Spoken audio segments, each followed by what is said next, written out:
Welcome, guys. We are going to do our study guide. So let's take a look. This is our study guide for Chapter 1, and you'll get the hang of this. This is what each of our study guides look like. So it says, here's my scan document, and I can do my work for any of these questions on another sheet of paper or somewhere next to it on my paper. It doesn't matter. So let's take a look. So this is study guide Chapter 1. So in lesson 1.1, we measured segments and angles. It says if a line segment is divided into parts, the length of the whole segment is the sum of the length of its individual parts. So if this is 6 inches and this is 3 inches, then all that's saying is the whole thing would have to be the sum. Add these together to get 9 inches long would be the total length. Congruent segments are ones that have the same length. So if I had a segment that's 6 inches long, like my marker, and another marker over here that's 6 inches, I would call those congruent segments. The same would be true for angles. So angles that are divided into parts would be the sum of the part. So if I did an example of an angle here and drew a ray somewhere in here, I could say, that looks about 50 degrees. So maybe this angle's 30 and that angle's 20.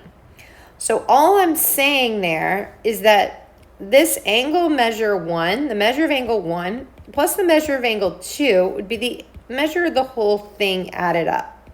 Because 30 plus 20 would be 50. And if they told me the whole thing's 50, that makes sense.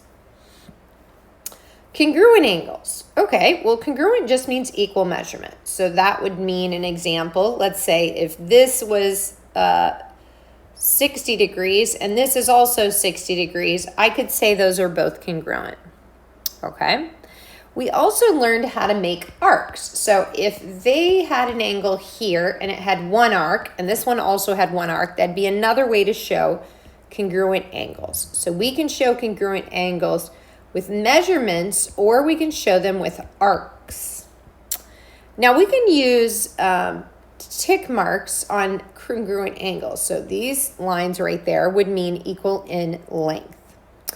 Now that we've reviewed, let's take a look at our example. It says SU, the whole length, is equal to 60. So we know this whole thing is 60.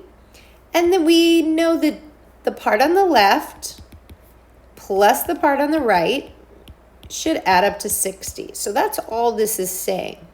It's saying ST plus the segment TU should equal the whole thing 60. Now, what we've done is substituted what we see in the picture, right? And here we combined these two terms that are alike to get 8x. We combined this, negative 24 plus 20 to get negative 4. 60 remains the same.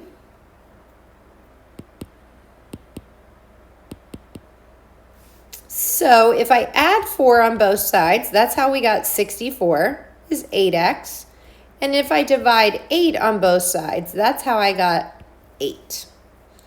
Okay, so now that we've reviewed, let's use that information to work through question number 9.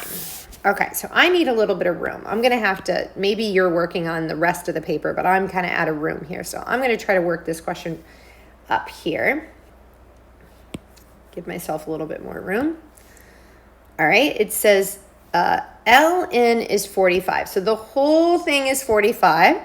And the part on the left is 3x plus 2. And the part on the right is x plus 9. So we can add those two together to equal the whole thing 45. So 3x plus 2 is the left, plus x plus 19, which is the right, and we're told the whole thing is 45. Now let's just do a little algebra. So we're going to combine those to get 4x, combine these to get 21, and the part on the right is still 45. Okay, now I'm going to subtract 21. And I get 4x is 24. So last step, I'm going to just divide by 4 on both sides, and I get 6. Final answer. It says find x.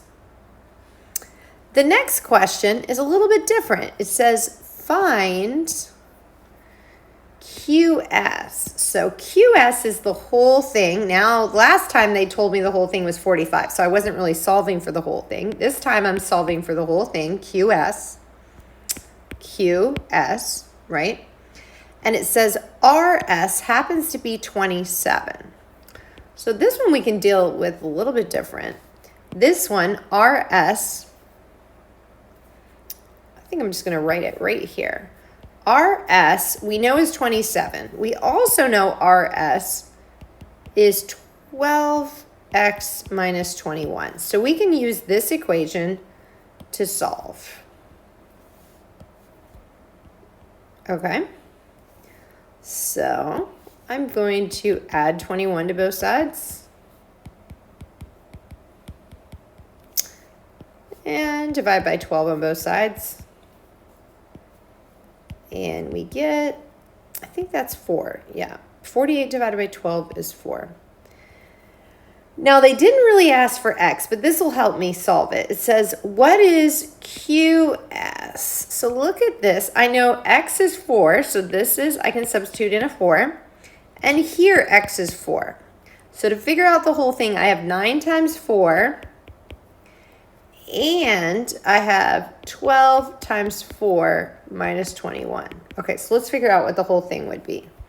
That'd be 36 plus 48 minus 21. Okay, so what would that be?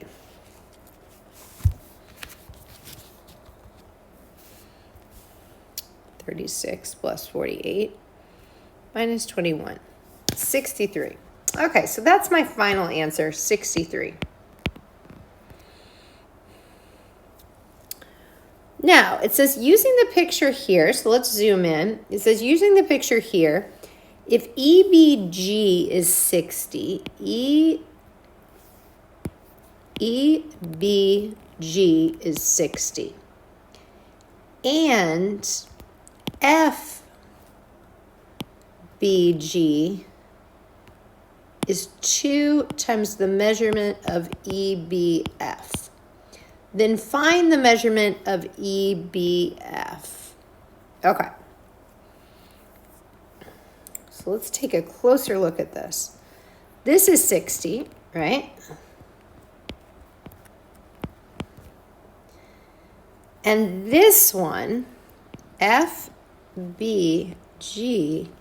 is twice of this little one. So if this is x, this is 2x. Does that make sense? We don't know what this is, but this is equal to 2 times that. Okay, so we don't know what EBF is. I guess I'm calling that EBF is x. I don't know what EBF is. So I'll call it x. And this angle, FBG, is twice as big as that. And that actually looks right. So those two angles, I have one angle is x and the other angle is 2x. Together they add to make 60. So I can combine these two terms, right? So I get 3x is equal to 60. And I divide by 3 on both sides. And I get x is equal to 20. So let's see if that makes sense. EBF is what I'm solving for. I think that that's 20 degrees.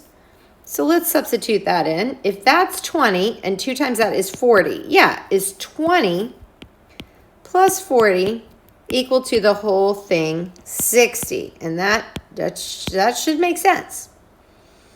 Okay, now let's take a look at it.